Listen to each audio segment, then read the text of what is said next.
I had done some research about community policing in my previous book, The Divide, and I strongly believed that the sort of stats-based policing strategies that we employ in most big cities in America create a lot of negative incentives for cops, and that cops themselves hate them. You know, if you talk to cops off, and none of them will talk on the record for the most part, but the ones that will talk to you, for the most part, they'll tell you that the part that they really hate about this job is the stats. You know, they're told, sometimes explicitly, sometimes implicitly, you got to stop a certain number of people every month. You got to confiscate a certain number of weapons every month.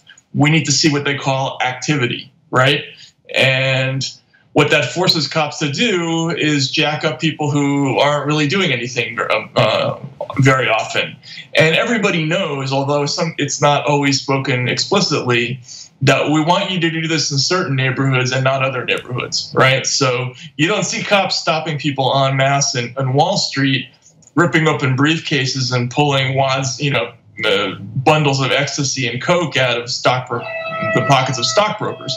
You do see them doing that in Black and Hispanic neighborhoods. So I entered into this with the idea that, yeah, it's bad policy, it's bad training. What you talked about, this idea that cops, it's beaten into their heads that, better to use deadly force than to risk being killed yourself. That is something that all cops are trained to put into their minds early in their careers.